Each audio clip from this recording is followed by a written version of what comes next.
আমাদের সড়ক ও সেতু মাননীয় মন্ত্রী মহোদয় অত্যন্ত সুন্দর করে আমার এই সমস্যার সমাধানের ব্যাপারে উনি আশ্বাস দিয়েছেন। আমি শুধু দুইটা বিষয় যেহেতু উল্লেখ করা দরকার। আমাদের 4 দলীয় জোট সরকারের আমলে মাননীয় দেশনেত্রী বেগম খালেদা জিয়া এই সড়কটাকে এশিয়ান হাইওয়ে হিসাবে গ্রহণ করার জন্যে উনি এই সংসদেই আমরা প্রস্তাবের পরিপ্রেক্ষিতে এটা এশিয়ান হাইওয়ে গুন্দুম পর্যন্ত প্রকল্প হিসাবে গ্রহণ করেছে। যেহেতু মশকালিতে আজ একটি সমুদ্র বন্দর হচ্ছে, এই বন্দরের সাথে সারা বাংলাদেশের যোগাযোগ হবে, কনভেন্স কমানোর জন্য এই লাইনটি জরুরি ভিত্তিতে করা দরকার। মাননীয় মন্ত্রীও মহোদয় এটার গুরুত্ব বুঝেছেন এবং সেই ভাষে উনি আশ্বাসও দিয়েছেন।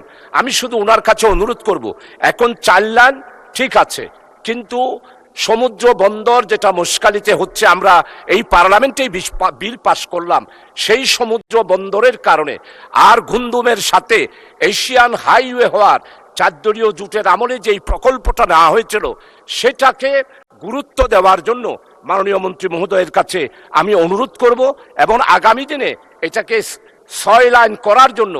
আর আমাদের বিশেষ করে দুর্ঘটনা কবলিত 30টা স্পট আছে।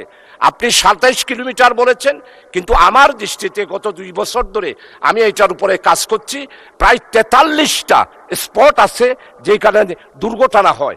পটিয়া, চন্দনাইশ, সাতকানিয়া, লোহাগাড়া, রামু, কক্সবাজার, উকিয়া, টেকনাফ, কুতুবদিয়া, মশকালি, টোটাল। এরপরে হচ্ছে বিদেশি পর্যটক।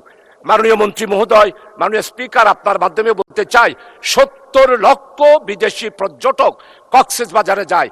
এখন প্রায় 434টা ইন্টারন্যাশনাল মানের হোটেল হয়েছে মাননীয় স্পিকার। তাই এই সড়কটি অত্যন্ত গুরুত্বপূর্ণ। মাননীয় মন্ত্রী মহোদয় অত্যন্ত সুন্দর করে আমাকে আশ্বস্ত করেছেন।